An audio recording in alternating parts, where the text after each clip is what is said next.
moi, j'apprécie beaucoup ta joie de vivre. C'est l'une des premières choses qu'on aime chez toi. Franchement, merci de nous donner toujours la joie de vivre. J'étais le seul enfant de ma fratrie à avoir le bac. Oh, nous sommes 14. Wow. Ouais. Nous sommes 14 et je suis le 14e.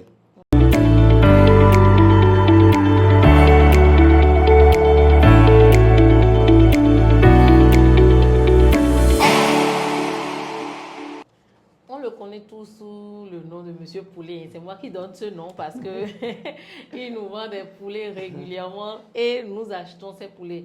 Mais avant ça, Deo Gracias a commencé le commerce vers les années 2014 et il a fait un peu de tout. C'était vraiment un monsieur touche à tout qui a fait plusieurs types de commerce du Nord, qui s'est vraiment débrouillé parce que il avait décidé de se lancer dans cela pour gagner de l'argent. Et nous le connaissons maintenant parce qu'il a ouvert son poulailler. Et nous le connaissons aussi parce qu'il gère son entreprise familiale avec sa femme et qu'il nous montre chaque jour que l'amour peut surmonter tout et que même en couple, on peut entreprendre et réussir. Aujourd'hui, je reçois pour cet épisode de Féminose un homme. Je reçois Deo Gracias qui va nous parler de son parcours et qui va nous dire comment est-ce qu'il en est arrivé à créer un poulailler, comment est-ce que ça se passe, le commerce de poulet et comment ça se gère aussi d'être marié et entrepreneur ensemble. Déo, bonsoir. Bonsoir, madame. Comment tu vas? Je vais super bien. Tu vas bien? Oui. Ça va bien. Moi, j'apprécie beaucoup ta joie de vivre. C'est l'une des premières choses qu'on aime chez toi. Franchement, merci de nous donner toujours la joie de vivre. Donc, Déo, dis-moi, tu vas nous parler un peu, tu vas te présenter, tu vas nous parler un peu de toi, de comment tu en es arrivé un peu à devenir notre monsieur poulet national. C'est Deo Gracias Arinadjen. Entrepreneur à plusieurs casquettes, comme vous voulez de le mentionner dans la petite présentation. J'ai commencé mon parcours entrepreneurial juste après mon bac. Il faut dire que j'étais le seul enfant de ma fratrie à avoir le bac. Oh, nous sommes 14. Wow. Ouais. Nous sommes 14 et je suis le 14e. Wow. Ouais, donc, mon papa est polygame à 3 foyers. Maman est en deuxième. Donc, elle n'est même pas la première femme. Et c'est son Benjamin qui a étudié déjà jusque tout le monde. Parce qu'avec le bac, c'est que tu es déjà trop arrivé, étudié dans ma famille ou avant moi.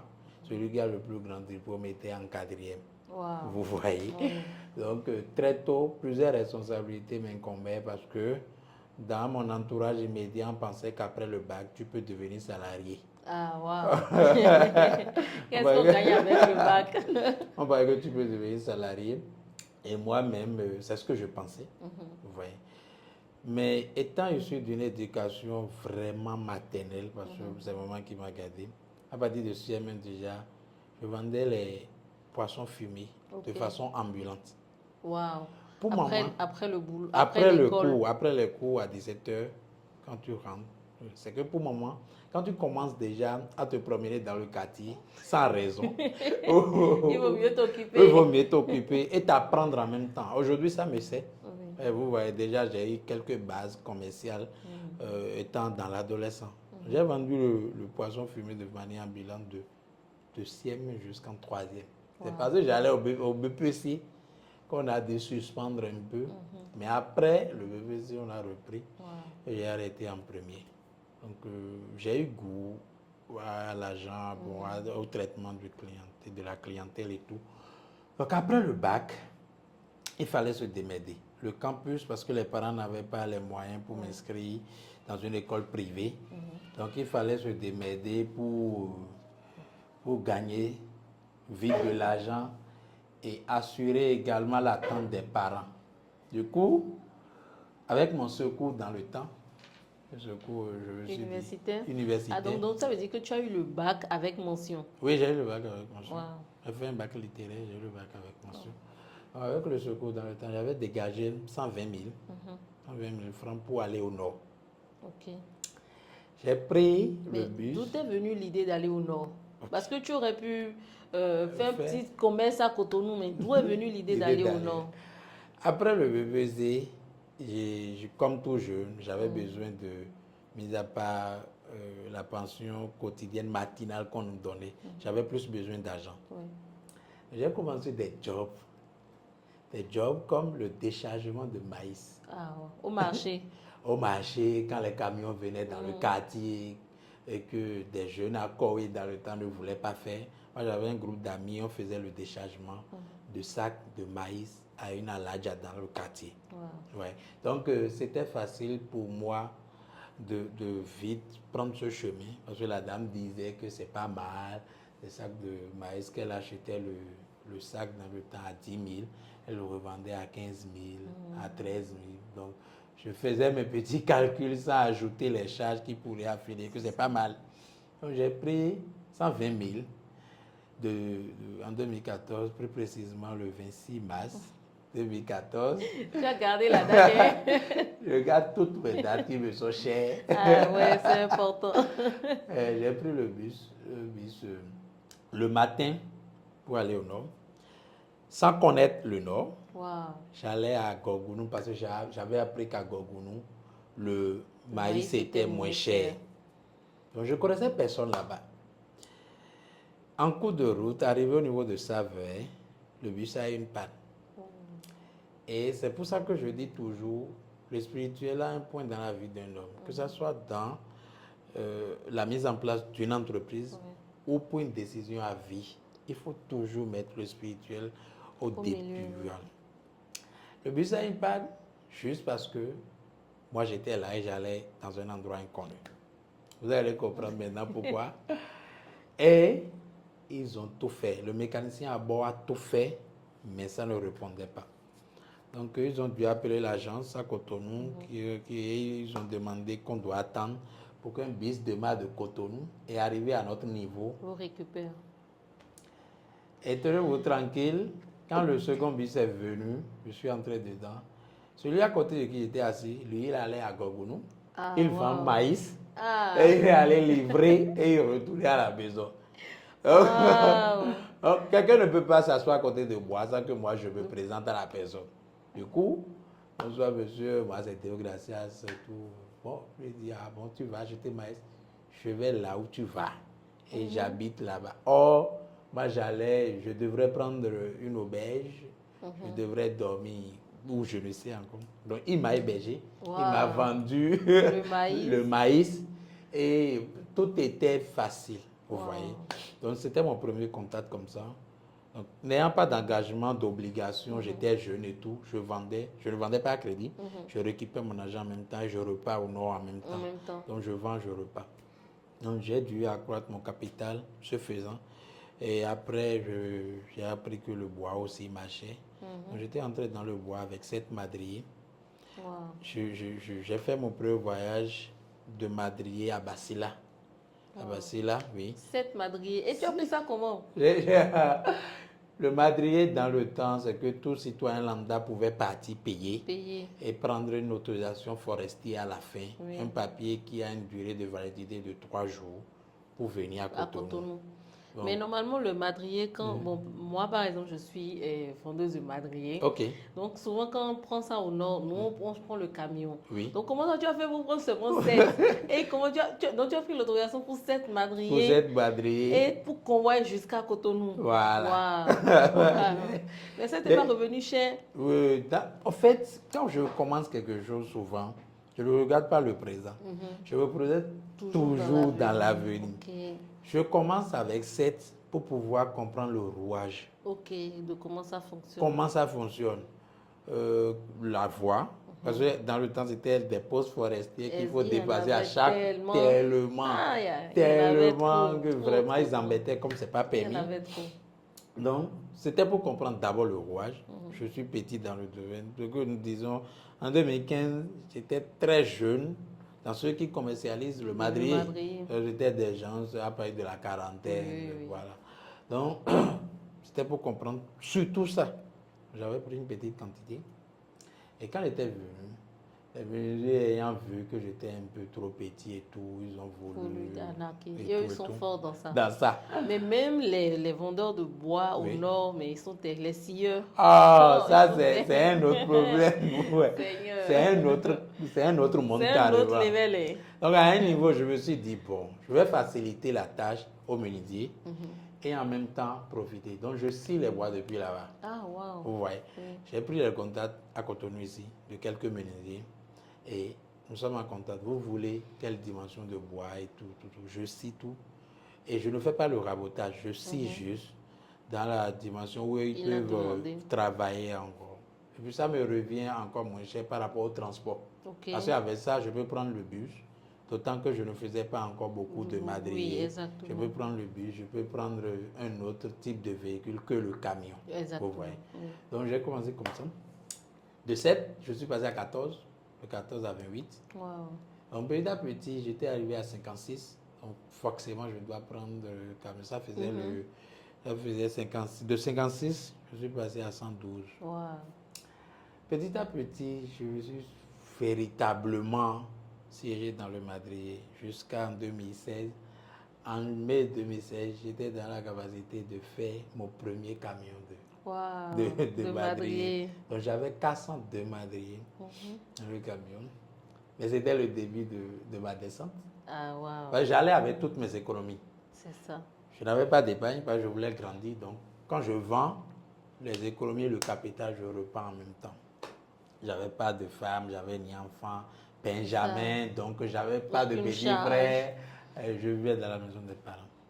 Donc en mai, quand l'état actuel est venu, le premier secteur qu'il a touché, c'était le bois. C'était le secteur du bois. Et on nous avait dit qu'on voulait arrêter les Chinois et tout. Donc j'étais en Parce qu'effectivement, tu achetais quel type de bois? J'achetais le madrier et l'Avzelia. C'était ça même qui était attaqué. Parce qu'il y avait Avzeria, Kosso. Il y avait Kosso, il y avait bois blanc. Oui. Voilà. Mais donc c'était ça qui était attaqué. Et Ben aussi, c'était pas trop attaqué, mais Avzelia, c'était ça qui était attaqué. Mais maintenant, c'est même interdit. Oui, c'est même interdit. Même si frauduleusement, des gens le font encore. Donc j'ai pris le camion et en cours de route, le camion a eu une panne. Wow. Au niveau de Pira, nous avons passé 3 jours. Le papier a expiré. Ouh là là. Ouh là là. Arrivé au niveau de Boyko, je devrais négocier pour qu'on puisse m'accorder encore de délai sur le papier, mais toutes les négociations étaient vaines. D'autant que dans la période, l'État venait de sortir un décret pour suspendre. Donc nous étions arrivés à Glo, au dernier poste, et ils ont saisi la marchandise. Hey. Ils ont saisi le camion. Wow. Toute négociation, ils ont demandé d'avoir 800 000. Un jeune, je n'ai pas 800 000, je n'ai pas même de contact. J'allais appeler pour emprunter. D'abord pour négocier et pour me passer une telle somme. Il n'y avait pas. Donc, ils ont amené ça à la direction départementale au niveau de Calavik pour Taïsi. Le propriétaire du camion a négocié pour prendre son camion. Donc, ils ont déchargé les bois. Wow. Parti au nord avec des brouillons, je suis rentré avec 175 francs. Wow. Ce que je suis en train de dire maintenant en souriant, c'est pas ça. C'est que même les lames ne pouvaient pas sortir parce qu'il n'y avait pas d'alternative, il n'y avait rien à faire. Avec qui je vais m'en sortir maintenant? Il n'y avait pas. Bon.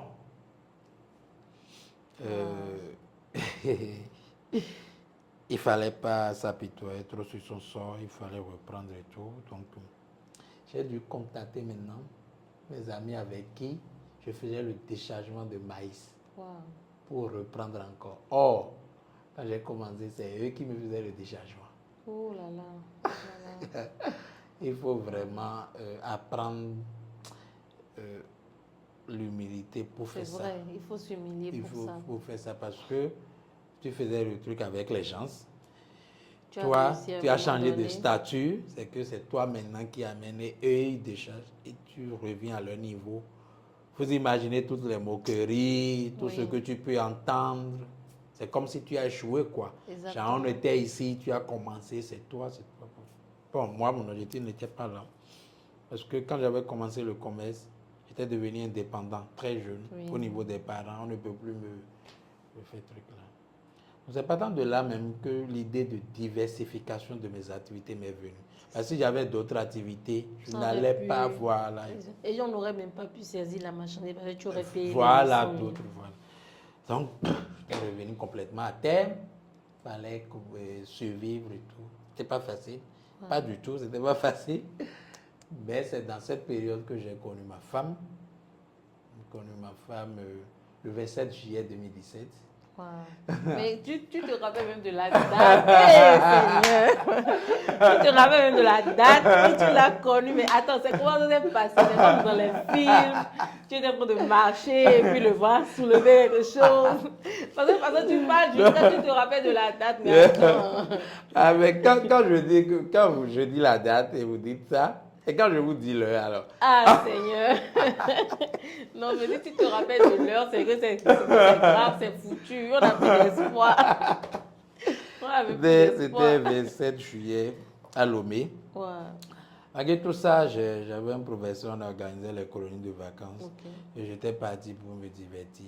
Donc, j'ai rencontré ma femme à Lomé, 27 juillet. Je pensais même qu'elle était togolaise. Elle m'a dit non, qu'elle est béninoise.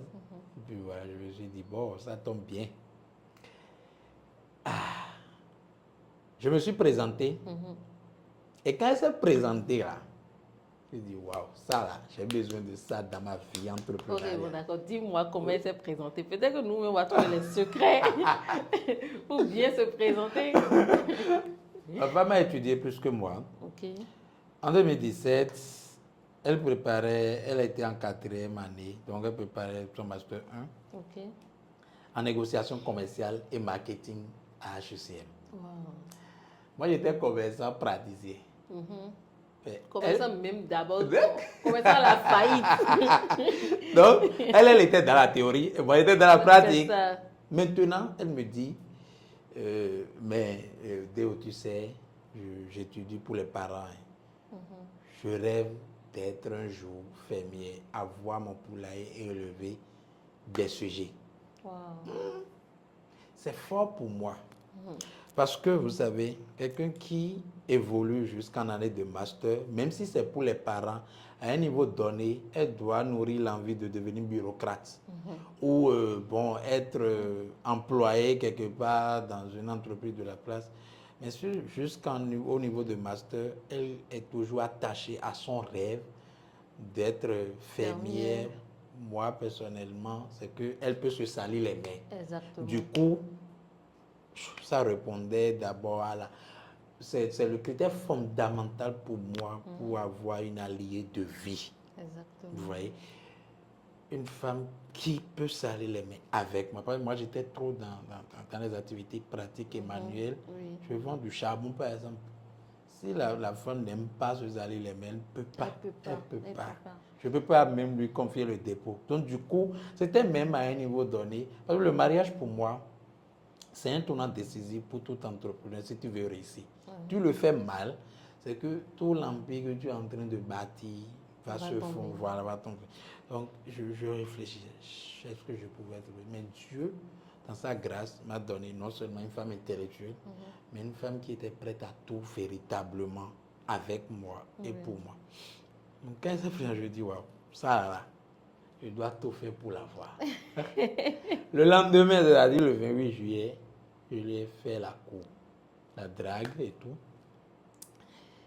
Et elle m'a dit oui, le 2 août 2017, quelques jours après. Wow. Quelques jours, le 2 août 2017, on venait de fêter l'indépendance et tout et tout. Donc le 2 août, m'a dit, j'ai réfléchi à ta proposition. Et après, elle m'a dit, quand tu m'as parlé, j'ai lu un tant soit peu en toi un homme qui sait ce qu'il veut. Et tu es passionnant dans ce que tu veux, au fait. Voilà. Et ça, c'est après. Je lui ai toujours demandé, mais pourquoi tu vas accepter sans trop attendre? Parce que souvent, le temps d'attendre des femmes, c'est beaucoup trop longtemps. Le temps de te connaître, le temps, et tout ça. Mais nous, elle m'a dit oui. Et c'est après ce oui qu'on a appris à se connaître jusqu'à aujourd'hui. Vous voyez.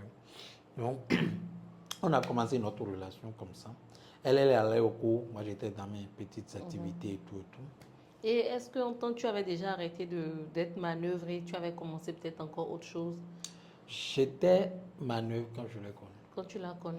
Wow. J'étais malade de ça. Donc, Et elle savait, elle savait. était totalement d'accord avec ça.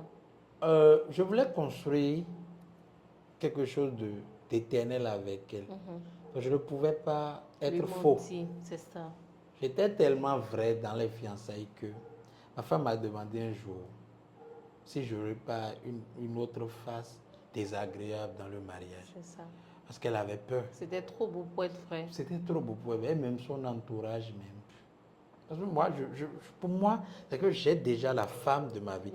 Celle pour qui je prie.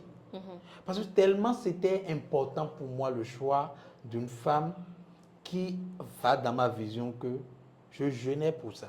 Wow. C'est très, très important pour moi. Être riche même ne m'importe. Non.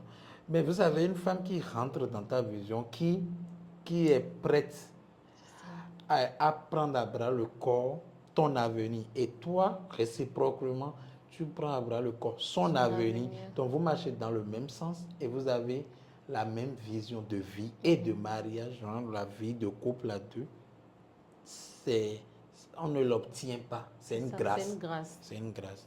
Donc quand moi je l'ai eu, je ne pouvais pas compromettre la faveur que Dieu m'a donnée. Du coup, elle est devenue mon tout. Moi, je l'ai pris pour faire même avant qu'on ne légalise les choses. Vous voyez. Je me rappelle, après un an de relation, quand j'achetais des pains, par exemple, je lui achetais, on faisait des uniformes. C'était pas trop bien vu, parce que les gens disaient, vous n'êtes pas mariés, vous faites des uniformes et tout. Et si ça se gâtait, le love story allait s'ester, et tout. Mais moi, je savais là où j'allais, et elle aussi. Donc, on a débuté notre relation. Elle a soutenu par la suite, moi, par la grâce de Dieu. Maintenant, en 5e année, elle va faire quelque chose. C'est pour ça que je dis, si je me suis relevé, c'est grâce à elle. En 5e année, quand ses parents lui ont remis sa scolarité, elle a divisé en deux. Wow. Pour me remettre un peu, que j'ai le capital que nous gérons jusqu'à aujourd'hui. Wow. C'est d'une... c'est comme un propulseur pour nous. Dans le temps, c'était pour moi. C'était un risque qu'elle prenait. C'était un risque, un grand risque. Oui. Parce que si je la trahissais, c'est que j'allais livrer sur le monde entier une autre catégorie de femmes. Parce qu'elle n'allait jamais croire. Elle n'allait jamais en relever. Voilà. C'est clair. Donc, nous avons commencé avec le business de charbon. On avait pris 100 sacs de charbon pour un début, le 1er août 2020.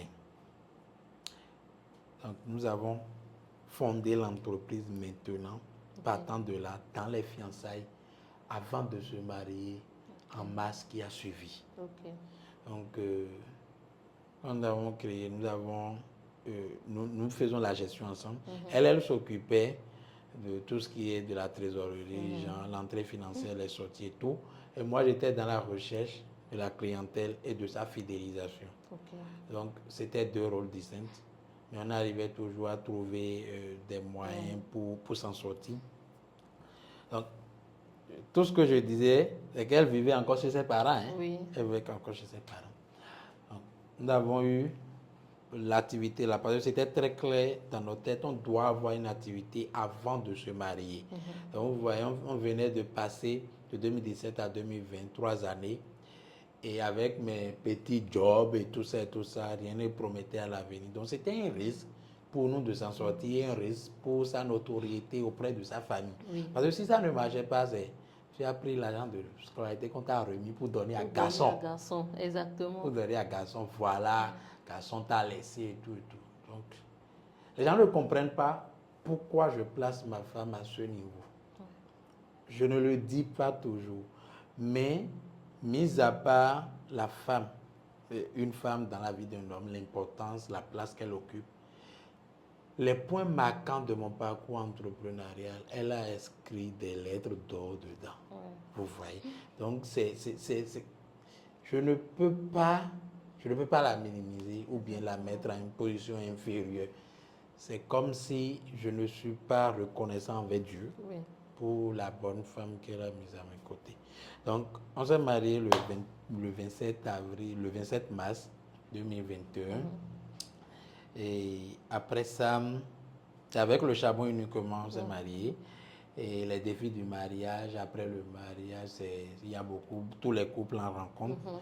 Donc nous, notre objectif quand on avait créé le business de charbon, c'était un sac de charbon par jour. Parce qu'on vendait le grand sac uniquement, c'était un sac de charbon par jour. Et après le mariage, nous avons passé 3 mois sans vendre un seul sac. Sans vendre un seul sac. On vient, on va chez les clients. C'est pas que on a pris d'autres arrivages et que c'est le charbon qui est gâté.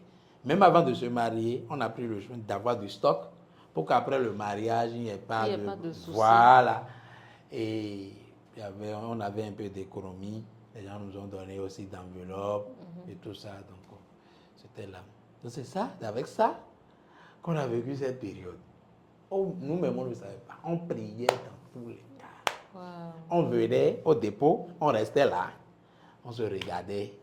On apprenait à se connaître toujours. Mais on ne vendait pas. Il n'y a pas d'astuce qu'on avait. Mais on ne vendait pas. On était obligé même de prendre un sac et de faire des sacs de sachets de 500. Et de vendre au quartier. Ça ne coulait pas. Ouh. Ça ne coulait pas. Les sacs bleus là. Les sacs sont restés là jusqu'à ce que des sacs de charbon commençaient pas à suyer. Donc, du coup, on s'est remis à Dieu. En novembre 2021, vers la fin de l'année où on s'est mariés, on a créé le business de pressing et de nettoyage. Toujours dans le but de diversifier l'activité pour ne plus subir ce que j'avais subi quand j'étais célibataire et aussi après le mariage. Vous voyez, les 3 mois sans et il n'y avait pas aucune activité à côté. Donc on a créé ça.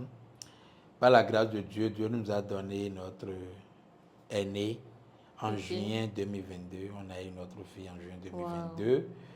Et le business de pressing, ça marchait bien? Oui, ça a pris, tout business au début, ça prend toujours à petit coup.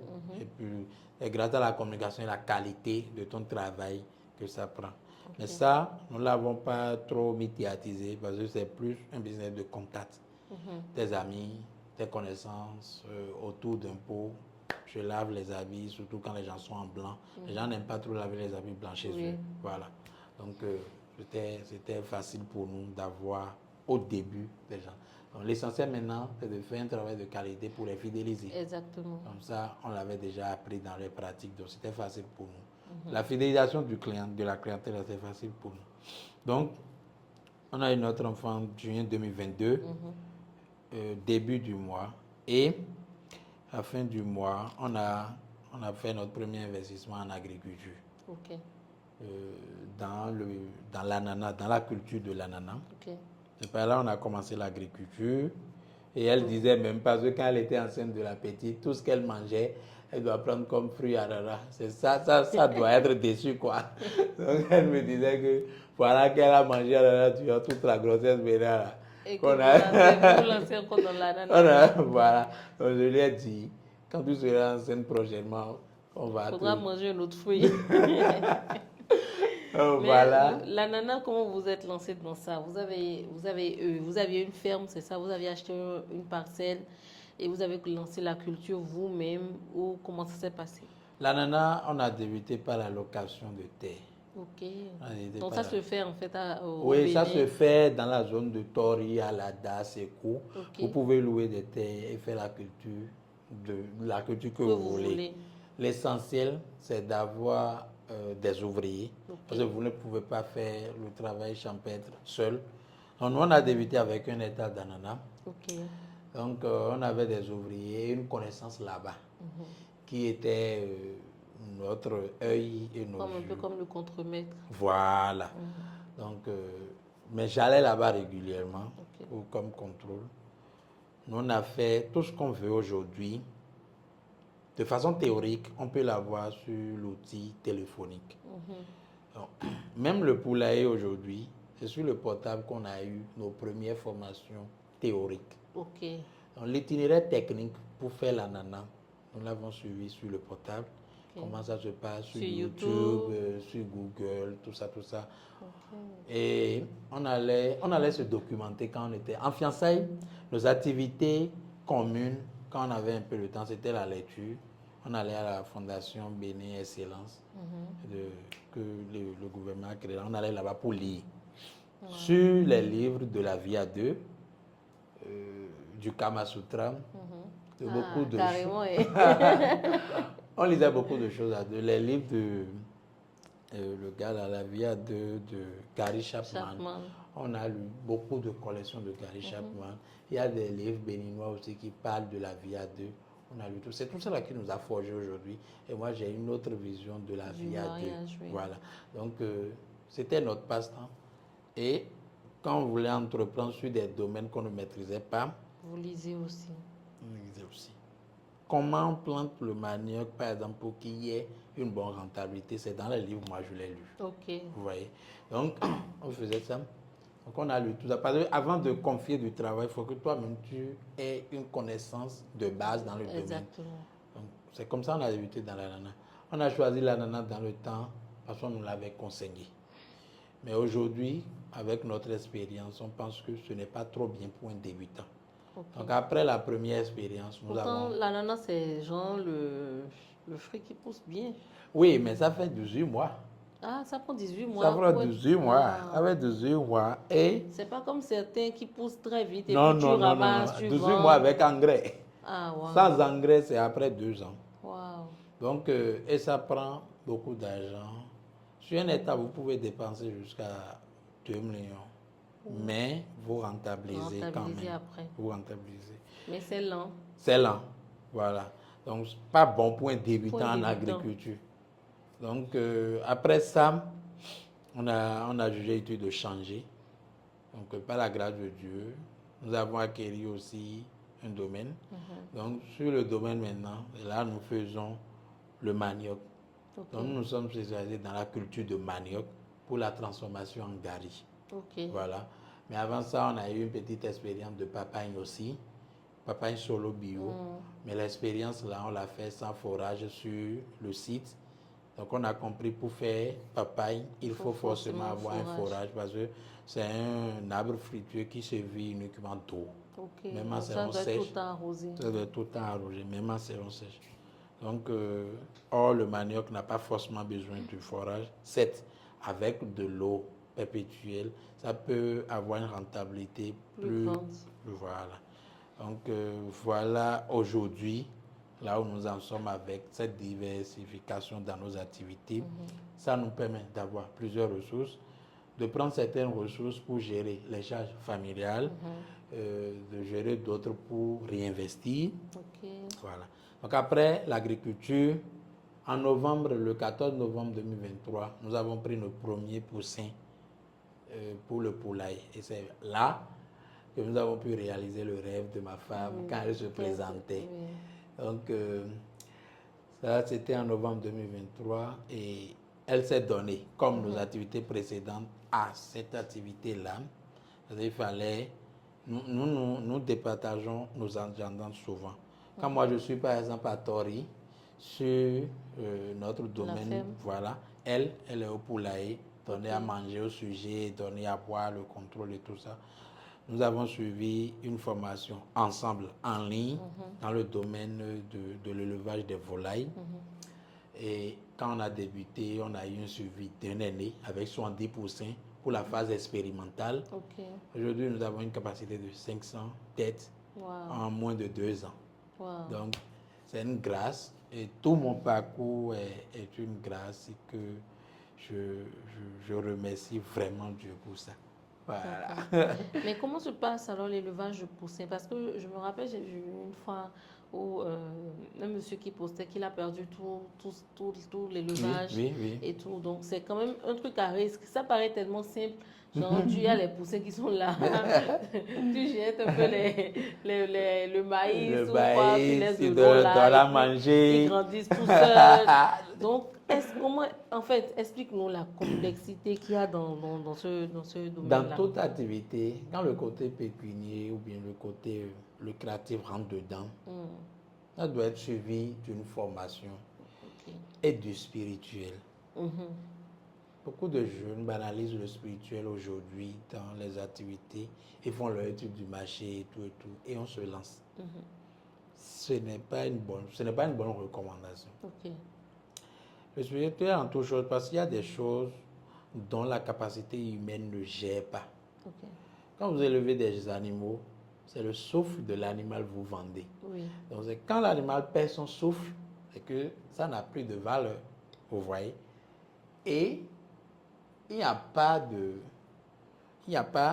Certes, vous aurez les béabas, mais il n'y a pas ce que vous allez faire au-delà de l'invisible pour garder le souffle d'un animal. Vous pouvez connaître les soins, donner à manger et tout. Mais le souffle, c'est celui qui l'a donné, qui le maintient. Donc ça a une dimension plus ou moins spirituelle, cette activité. Vous voyez. C'est pour ça que je disais à l'entame qu'il faut forcément confier toute activité à l'invisible, à Dieu, le très haut. Pour faire l'élevage, il faut d'abord une formation dans le domaine. Parce que les sujets que vous voyez là, chaque sujet a sa dose de consommation journalière. Ok, donc c'est pas le même... Non, on ne donne pas seulement à manger au sujet. On pèse et même l'eau, chaque sujet a sa consommation en eau par jour. Si le sujet ne consomme pas autant, c'est qu'il y a un problème. Et vous ne devez pas excéder la dose. Si vous excédez, c'est que ça va jouer sur votre bénéfice. Vous voyez? Oui. Donc c'est une question de calcul et d'apprentissage au fait. Oui.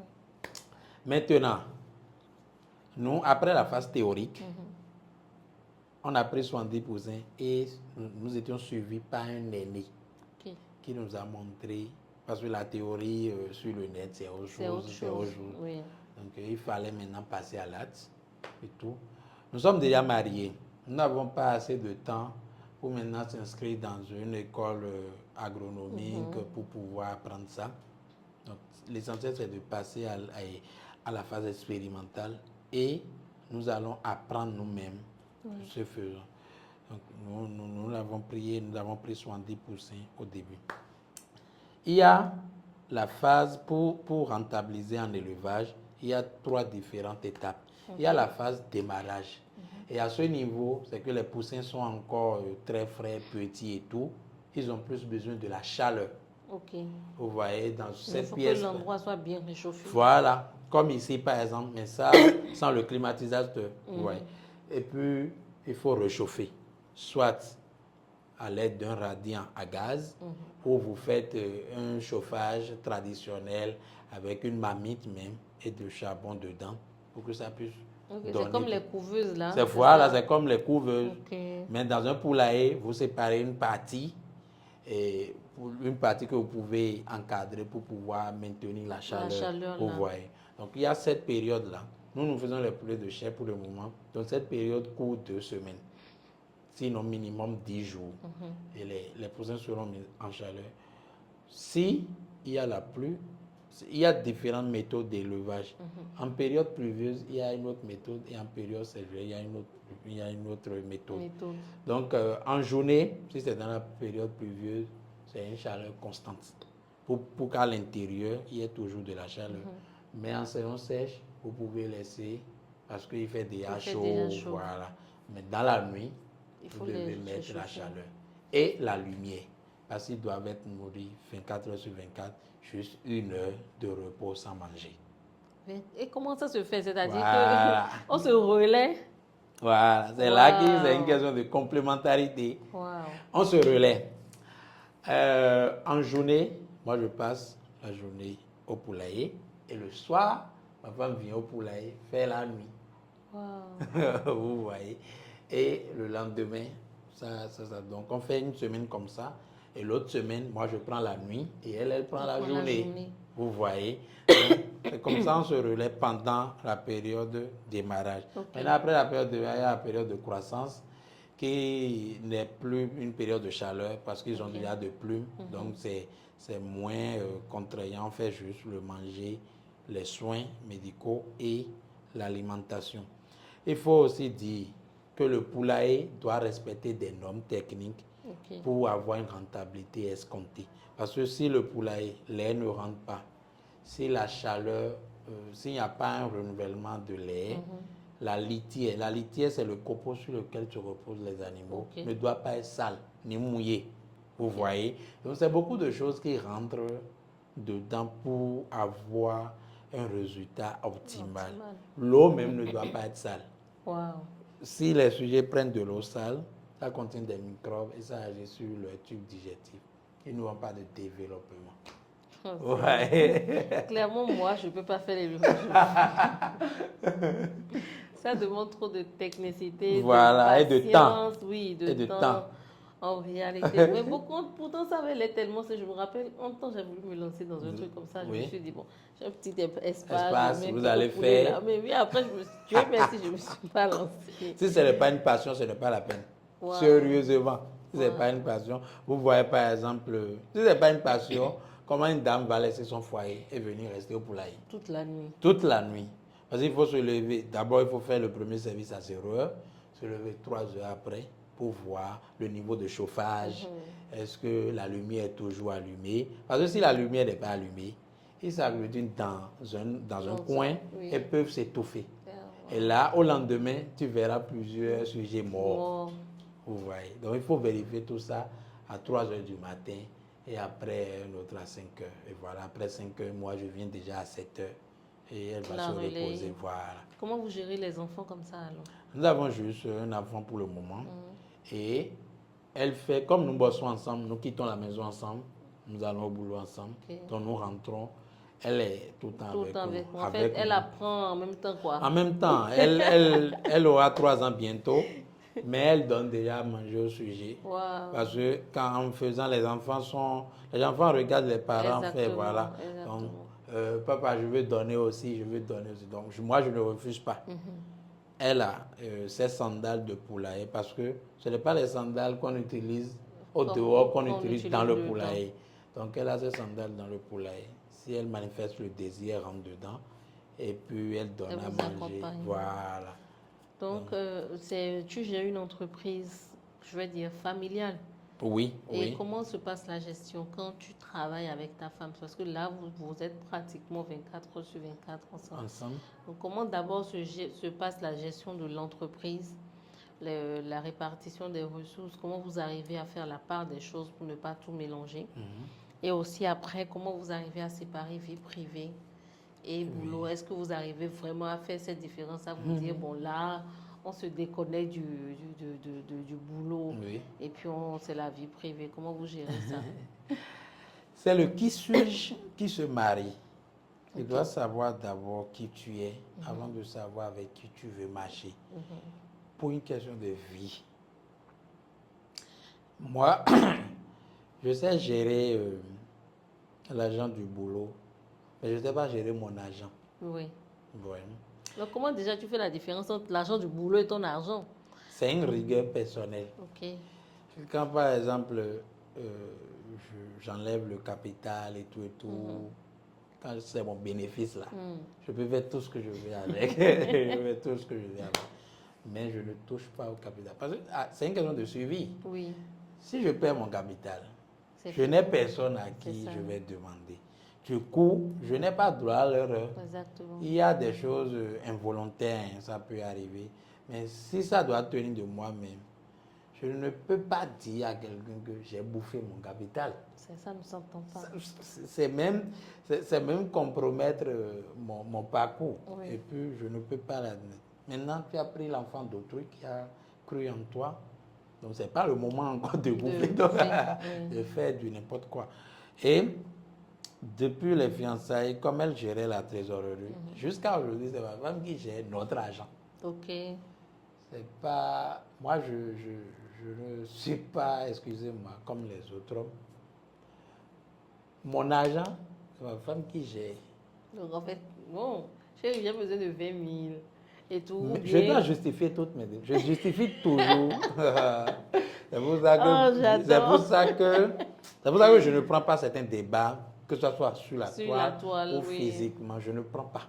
Ou c'est des hommes qui font 50-50. Qu'est-ce que 50-50? Je justifie mes dépenses. Ah, waouh. Vous savez, je ne suis pas homme pour être un tyran. Exact. Vous voyez, je peux faire mes dépenses comme je veux. Mais quand nous allons tomber, la première personne qui sera impactée, c'est ma femme. Oui, c'est ma femme. Oui. Et les femmes, elles sont innées, elles ont une capacité innée de gestion financière. Et elles Ah, encore... ça, tous les hommes ne seront pas d'accord avec toi. Ah bon, même. C'est pour ça que j'ai dit que de m'excuser, que je vais toucher un peu la sensibilité des autres hommes. Oui. Et puis, bon, moi, c'est ce que moi je fais pour avoir un peu plus de fluidité dans mes dépenses et une gestion un peu plus modérée de notre capital. Parce que je ne peux pas compromettre le foyer au fait. Vous voyez, pas mes dépenses, pas mes javares et tout et tout. Du coup, c'est elle qui gère. Nous devons faire telle dépense, telle dépense. Il y a des dépenses personnelles, vous voyez, et que, bon, si tu ne tues pas l'ego masculin, tu ne peux pas dire à ta femme, par exemple, tu sais, j'ai un programme, je dois coudre certains habits. Au début, c'était vraiment difficile. Ouais. C'était vraiment difficile d'apprendre ça. Je faisais mon entrepreneuriat solo. Exactement. Et je dépensais comme je veux. Maintenant, elle vient dans ta vie et c'est que tu dois justifier tes dépenses. Si c'est une question d'avenir, et moi, pour toute décision, je pense toujours, dans 5 ans, dans 10 ans, ça va donner quoi? Maintenant, cette manière de faire les choses nous garantit une bonne gestion et nous met sur de bonnes habitudes. Donc pourquoi ne pas adopter ça? Ça ne me coûte rien. Et c'est pas que je vais venir maintenant dans ma famille et dire à ma famille que c'est ma femme qui gère mon argent, ou bien dire à ma... Non, mais les gens, c'est surtout peut-être parce que certains hommes pensent que ça diminue leur virilité ou leur masculinité de laisser leur femme gérer les finances. Tu veux montrer la virilité à qui? À qui? la masculinité, on sait que tu es masculin. On sait, mais voilà. Donc c'est peut-être un sentiment d'infériorité, je vais dire. Je ne sais pas trop comment on peut justifier ça. Mais le vrai amour ne vous épuise pas psychologiquement, mentalement, ni financièrement. Mais au contraire, ça vous apporte une paix du cœur. Et quand on vous voit, on sent qu'il y a quelque chose qui est en vous, dont vous-même ou bien, quelqu'un ne peut pas vous donner ça. Si tu as envie dans ta vie et t'apporte paix du cœur, bonheur et a une bonne gestion de ton argent, qu'est-ce qu'on cherche? Que veut le peuple? C'est ça. Mais je ne comprends pas. Maintenant, je vais dire, bon, tu sais, je suis homme, je dois me gérer. Mais et si nous tombons? C'est les mêmes amis qui vont se moquer. Voilà. Maintenant, j'étais tombé seul et je sais ce que j'ai vécu. Ouais. Maintenant, si je tombe avec ma femme et un enfant, ça va être difficile. Ça va être difficile. Donc, je ne peux pas commettre cette erreur pour plaire aux autres. Ça, là, c'est très clair. Et maintenant, c'est encore une femme que j'aime. Ouais. Donc, c'est plus facile pour moi de dire... Et qui met aussi la main à la pâte. Et qui met aussi la main à la pâte. C'est pas qu'elle reste à la maison et j'amène l'argent pour dire, viens me gérer ça. Non, c'est qu'elle maîtrise.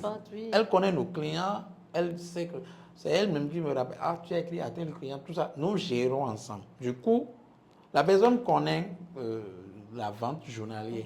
Okay. Maintenant, il y a des entrées, pour moi, par exemple, qui n'émanent pas de nos activités. Ça arrive. Par exemple, tu vas donner une formation quelque part, on paye ta prestation, ton déplacement. Tu vas faire, par exemple, un nettoyage à titre personnel. Voilà. Quelque part, tu es payé. Ça, c'est pour moi. Vous voyez un peu. Bon, ça, c'est à côté. Oui. Qu'en tant qu'homme, tu peux gérer outre la caisse commune. Oui, vous voyez un peu. Donc, maintenant, la dissociation de la vie professionnelle, à la vie conjugale.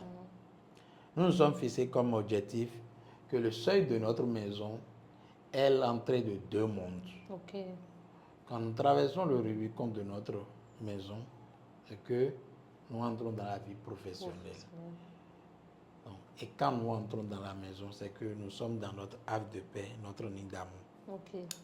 Les deux, par exemple, on ne discute pas des affaires professionnelles au lit. Ok. Vous arrivez à faire vraiment cette différence-là? C'est que c'est un apprentissage qu'on s'est adopté, surtout dans les lectures, par exemple. Ouais, dans les lectures. Ok, c'est surtout parce que vous avez beaucoup lu. On a beaucoup lu. On a beaucoup lu et ensemble. Oui, c'est ça. C'est pas que chacun lit à part, non. On prend le même livre à la bibliothèque, il y a plusieurs exemplaires. On prend le même livre, on s'installe face à face, on commence la lecture. Moi, je lis plus vite qu'elle. Du coup, quand il y a des zones d'incompréhension, on essaie même de trouver des... Nous, on n'a pas eu de mentor conjugal. Non, non, non. On s'est éduqué. Wow. Et on s'est appris à corriger nos défauts et nos qualités sont plus améliorées. Et on s'est appris à vivre à deux ensemble pour faire face à nos défis. Parce que chaque couple avec ses défis, il ne faut pas prendre le défi de l'autre pour idéaliser. Oui, voilà. ça. Donc nous arrivons à faire cette différence. Et si nous devons parler pro, à la maison, au salon, ou lorsqu'on mange, par exemple, un client appelle, tout ça. Mais c'est pas qu'un client m'a énervé, par exemple, au boulot ou dans la journée. Et ça doit jaillir sur la maison.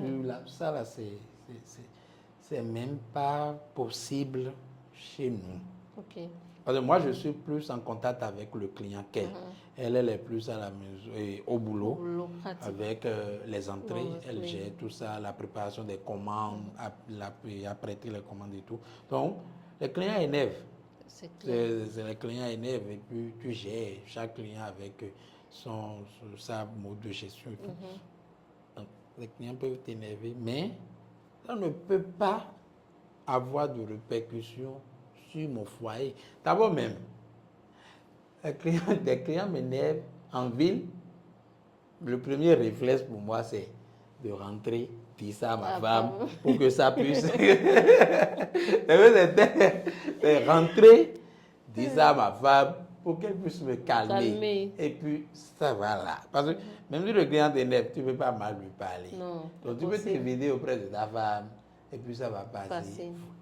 Donc, c'est une thérapie et je peux dire aujourd'hui que l'amour est la meilleure des thérapies. Ah oui.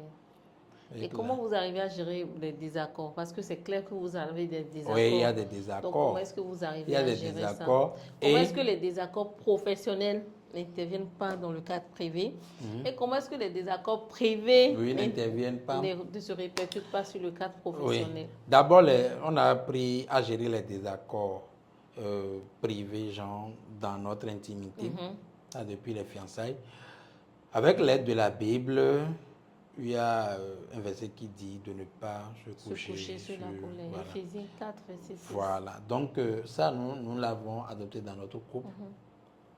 Ça peut faire mal n'importe comment. Vous devez être en mesure de parler d'abord, même si ce n'est pas du sujet. Alors, ça ne devrait pas être un point de discorde au point où je ne vais pas t'adresser la parole pendant des jours. Non, ce n'était pas ça. Ok. Parce qu'au début, on avait eu une discorde là et on était resté sans se parler pendant 2 jours. Je n'étais pas parti chez elle. Wow. Mais on n'était pas à l'aise. Oui. Pas du tout. Pas du tout. Hein. C'était pas du tout. On n'était pas à l'aise. Moi, j'étais tellement amoureux. Donc, elle fait le pas. Je suis parti là-bas. Parce qu'au début, il faut dire, c'est grâce à la lecture, par exemple, que ma femme a appris à faire le premier pas quand il y a discorde. Oui. Et donc, pour elle, elle reste sur sa position. Voilà. Moi, elle fait le premier pas et puis on s'est compris. Mais c'était tellement mal que je ne voulais plus revivre ça. Exactement. Moi, je lui ai dit que ça n'a pas été facile pour moi ces 48 heures. Difficile même de faire certaines choses. plus facile. Donc c'est là, elle me disait qu'à vrai dire, c'était pas facile pour elle aussi, jusqu'à ce que sa maman a remarqué et tout. Donc on s'est compris. Donc on s'est donné maintenant comme objectif de régler nos discords. On doit être en mesure de discuter. Mais quand on se verra là, parce que pendant les fiançailles, on peut passer des journées sans se voir, mais discuter et tout et tout. Donc on sera en train de discuter. Et quand on se verra, on va régler les discords. Maintenant, vous êtes dans le foyer. Ouais, c'est ça. Vous êtes ensemble. Vous voyez tout le temps. Vous voyez tout le temps et il y a discorde. L'exercice là, c'était compliqué. Au début, surtout les premiers mois de mariage, on venait de vivre ensemble et tout. Il faut apprendre maintenant. On faisait tout ensemble, hein, mais on ne se couchait pas ensemble. Genre, oui, on ne couchait pas ensemble et on ne se réveillait pas ensemble. Oui. Vous voyez? Donc, ça là même là, on dirait juste c'est une question d'un. Mais ça change toute la donne au fait. Oui, Ça change toute la donne. effectivement. Du coup, je réveillais la voix pas belle, mais bon, dans tous ses états et tout ça. et tout ça et tout et tout. Moi, j'aime pas certaines choses en matière de chambre, rangement, cuisine. Et quand moi j'étais célibataire, c'est que les choses à sa place et tout ça. Mais donner change. Et que Mais souvent, avec les gens comme toi, les maniaques, ils ne tombent jamais sur des maniaques, ils tombent sur des gens qui ont leur ordre dans leur tête. c'est que, pour voir par exemple, quand on mange, on lave l'assiette et tout, tout. Mais ma femme on peut manger maintenant et on va laisser l'assiette et le lendemain. Laver. Au début, je n'acceptais pas trop en fait. Donc, c'était compliqué pour voir et tout et tout. Bon, quand les discords arrivent, c'est que nous, on n'a même pas le choix de garder Discord trop longtemps. Parce que le boulot est là. Et nous bossons ensemble. Sur le trajet même pour aller au boulot, on ne va pas se parler. On est tellement... On se dit tout. Si je rentre maintenant, je vais lui raconter tout ceci.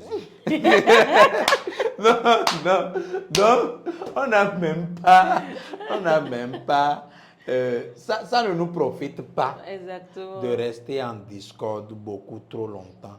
On a trouvé des manières très simples pour faire passer des polémiques que des couples j'ai su des mois. Quand on était en fiançailles, il y a quelque chose qui m'énervait tellement. Moi, je ne dors pas vite. Du coup, on échangeait par message WhatsApp ou Messenger. Ma femme, elle, son sommeil peut la prendre à n'importe quel moment. Vous êtes en train de discuter à 22h, 23h par là. Tu es là, on ne voit plus de réponse. Mais ça marque bleu. tu ne réponds plus et tout et tout. Ah, la première fois, je n'avais pas dormi. J'espérais son retour jusqu'à 3h du matin. Et la dame ne va pas répondre. C'était dans mes idées ou bien elle est sortie. Qu'est-ce qui lui est arrivé? Mais je ne veux pas prendre la moto pour aller là-bas maintenant à cette heure-ci. À cette heure-ci, vérifier. Et à 5h, je me suis endormi. Genre, juste ça. Une seule phrase, je me suis endormi. Et je voulais éclater quoi. Tu ne pouvais pas me... Quand on ne s'endort pas comme ça, au moins laisse-moi un message pour dire. J'ai commencé par somnoler. On s'endort comme ça. Hein? Non, je n'acceptais pas ça au début. Mais c'est quand je l'ai connue, j'ai appris à la connaître, que j'ai compris qu'elle, de son mail, elle ne badine pas. C'est ça. Et c'était facile pour moi. Quand je ne vois plus de réponse, je sais qu'elle dort déjà. Donc les histoires étaient simplement gérables parce qu'on passait tout le temps ensemble. C'est pas que... en fait, tout est une question de base. Je veux fonder ma vie avec quelqu'un. Et si on a... Ce qui nous unit est plus fort que ce qui est en train de nous séparer actuellement. Oui. Et notre objectif commun nous veut ensemble pour l'atteindre. Donc, si on a une discorde qu'on ne règle pas de sitôt et que ça prend des jours, des mois, et que ça ne nous profite pas et l'objectif commun ne serait pas atteint. C'est vrai. Du coup, tu me fais mal. Nous sommes humains. On prend quelques heures, on rumine, on fait tout ça, tout ça. Mais nous devons avoir une assise, que ça soit dans l'après-midi, si c'est le matin, ou bien dans la soirée, pour que chacun puisse s'expliquer. Je n'ai pas aimé. Toi aussi, tu n'aurais pas dû, parce que quand vous êtes énervé, vous pouvez lancer des propos blessants. Donc, tu n'aurais pas dû. Et puis, c'est que table rase, Ouais. On a appris et on a lu que revenir sur les erreurs que quelqu'un a commises précédemment dans le foyer, ça fait plus mal que l'erreur même, commise. effectivement. Donc, table rase, c'est que c'est table rase. On ne revient et puis, plus on dessus. ne revient pas dessus. Et l'offensé essaye de passer à autre chose. Et celui qui a offensé essaie de maîtriser ce pourquoi l'autre était offensé. Et puis voilà. Donc, nous sommes en train d'éduquer aussi notre fille comme ça, pour qu'elle ne voit jamais ses parents en discorde, surtout avec son arrivée, après un an et demi, qu'elle a commencé à être articulée. Elle ne doit plus voir ses parents dans des discords, se lancer des propos blessants. D'ailleurs, on ne se lance pas. Et puis, se chamailler, non. L'enfant aussi a favorisé, a vite réglé les discords. Vous voyez. Donc, du fait que l'enfant passe tout le temps avec nous, l'enfant est attaché à nous deux. Donc, vous imaginez si on ne s'entend pas. Ça va pas être bon. Donc, voilà, de manière pratique, la manière dont nous gérons nos discords. Mais nous sommes en train de faire 4 ans de vie conjugale, 4 ans de fiançailles, donc 8 ans de vie. Nous n'avons plus de discorde comme dans les fiançailles. C'est ça. Nous n'avons plus de discorde comme dans les fiançailles. Ce sont les choses basiques maintenant, genre les choses qu'on peut dire. Tu me connais déjà, tu ne peux pas me faire ça. Ce sont les choses comme ça. Mais faire du mal, oui. Non, je ne pense pas. Je connais ma femme.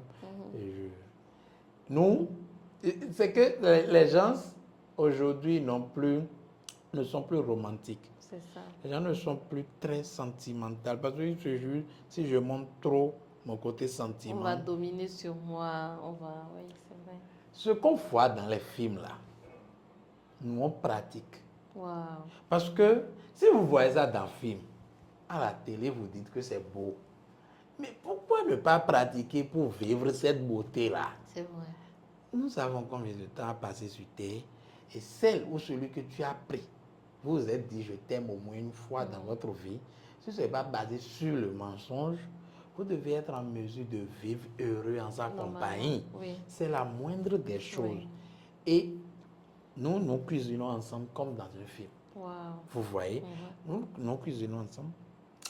On se lave ensemble. Vous voyez. Qu'est-ce qu'il reste? On prend des congés. On travaille 11 mois sur 12, toujours. Et dans un mois. On va en vacances. Nous sommes en train d'explorer le pays actuellement. En 2022, nous étions allés à Nati. On a fait on a passé des beaux moments, voilà, et tout ça.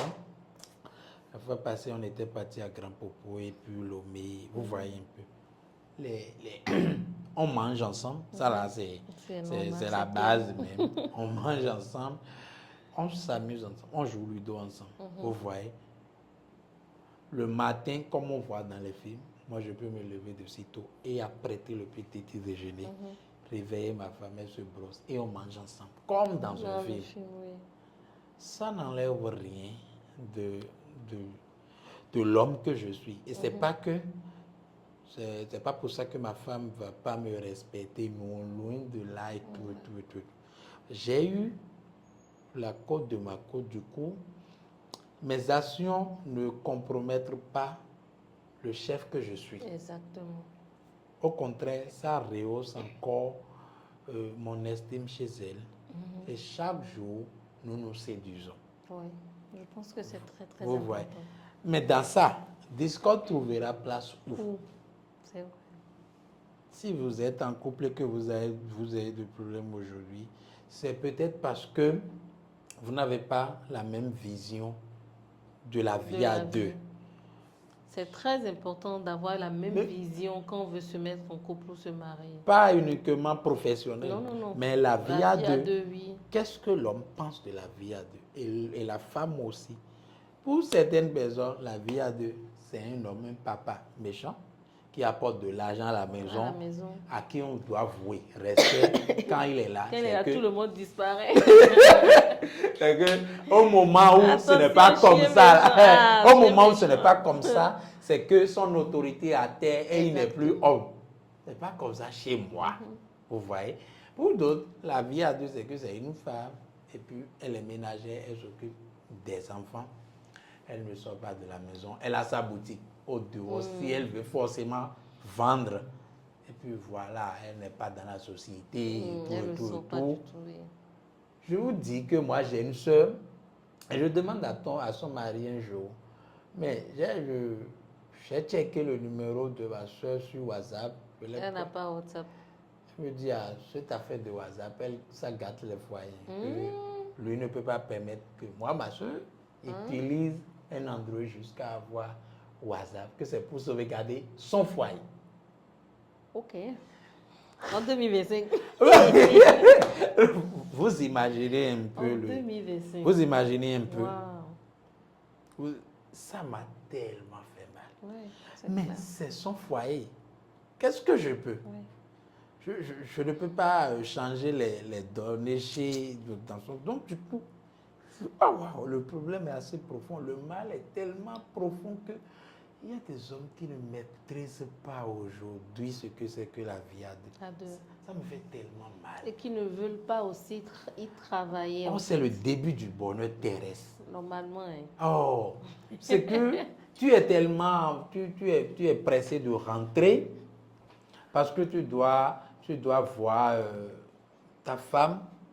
D'abord, ça là même là, ça peut te rassasier d'abord. En tout cas, dès qu'on nous donne des conseils sur le mariage, comment c'est doux là? C'est pas le mariage où papa est chien méchant. Non. Quel chien méchant? Papa romantique. Donc, je ne peux pas accepter que Discord rentre dans ça. Oui, c'est clair. Non, parce que tu vas demander à ta femme, et aujourd'hui, c'est quoi l'agenda? Quels sont les clients à livrer? Vous êtes dans Discord. Comment vous allez gérer ça? Ça va agir sur le travail. Voilà, donc, on ne donne même pas le temps à Discord pour que ça puisse s'installer jusqu'à ce qu'il y ait un règlement. Je ne t'ai pas parlé pendant 3 jours. Et dernièrement, on nous avait invités à un échange avec des couples fiancés dans une église. Et l'un d'entre eux se lève et dit que dernièrement, elle m'a fait quelque chose. Et on ne s'est pas parlé pendant 3 mois.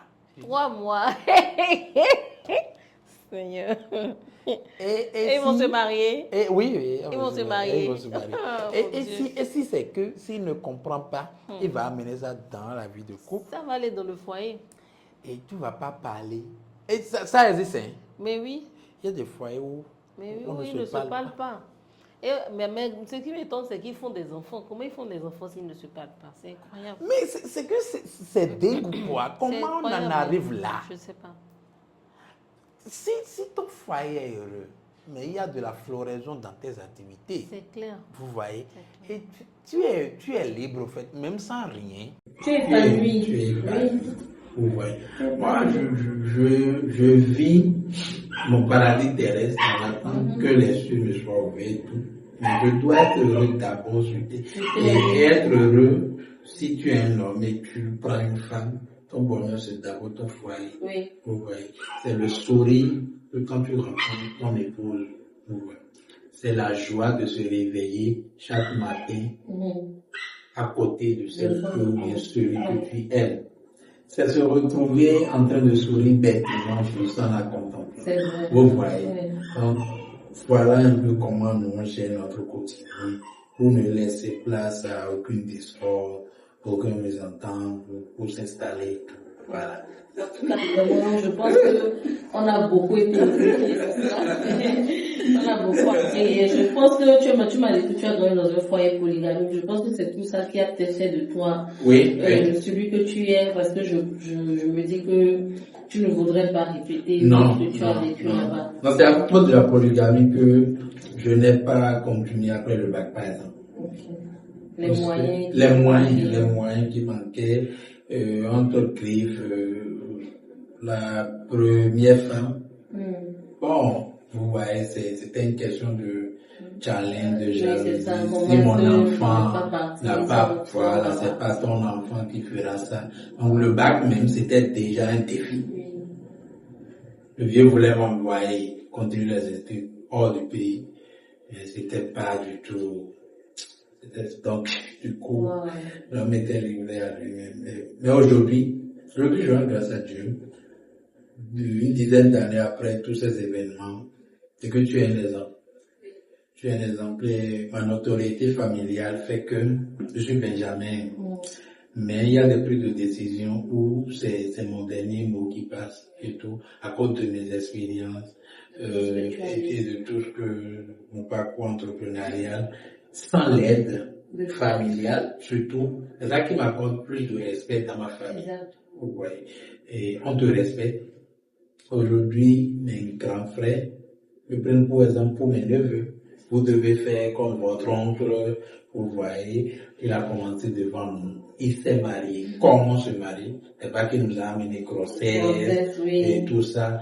On n'a jamais entendu que votre oncle a un problème en ville jusqu'à intervenir.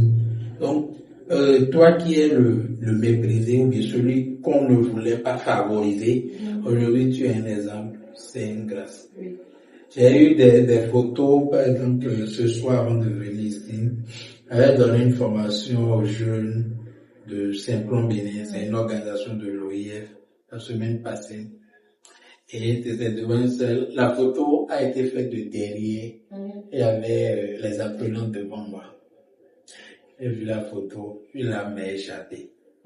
Ouais, parce que venir d'une famille pauvre, relever le défi, et aujourd'hui, on te sollicite pour parler de ton parcours à d'autres jeunes. Sincèrement, je me suis dit, waouh. C'est à féliciter. Je ne voyais pas ça venir quand j'avais commencé l'entrepreneuriat. Et quelques années après, voilà, et tout. Il faut toucher encore le sommet pour que ta notoriété puisse être continentale, mondiale et tout ça. Et on fête chaque victoire, chaque pas. Sincèrement, c'était vraiment touchant pour moi de voir cette photo. Et je me suis dit, Dieu est à l'œuvre et il ne va pas nous lâcher. Tant que nous-mêmes, on ne le lâche pas.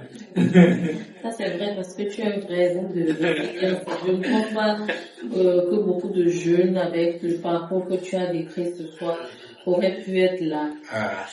Je pense qu'il faut beaucoup de résilience, surtout quand tu tombes et tu perds beaucoup d'argent. Il faut beaucoup de résilience pour se relever. Et accepter de repartir encore à zéro. Et c'est vraiment, en tout cas, merci vraiment pour le partage. Merci à vous aussi. Ça m'a vraiment fait plaisir. J'ai beaucoup appris. Vous prenez les femmes avant. On va prendre aussi quelque chose. En tout cas, je te remercie. Merci beaucoup à vous aussi. Et bon vent à votre émission. Merci. Ce que vous faites, vous n'avez pas idée de l'impact que ça a sur les écologies, dans leur maison. Les gens sont parfois une autre manière de penser, mais vous essayez avec les gens qui ont fait l'expérience d'autres choses plus meilleures que leurs idées et ils peuvent l'avoir chez eux. C'est vraiment louable et que Dieu vous aide également, vous donne les moyens nécessaires pour toujours faire ceci. Et c'est vraiment, notre génération a besoin des choses comme ça, d'autres personnes qui passent de leur parcours. Ça peut donner de l'espoir à quelqu'un, ça peut encourager quelqu'un, une femme qui est accroupie dans un foyer, qui ne lui apporte pas paix, bonheur et tout ça. Ça peut l'encourager à prendre les taureaux par les corps. Exactement, et c'est vrai, c'est vraiment le but recherché, c'est encourager, libérer la pensée, inspirer d'autres personnes. Voilà. Merci. Merci à vous.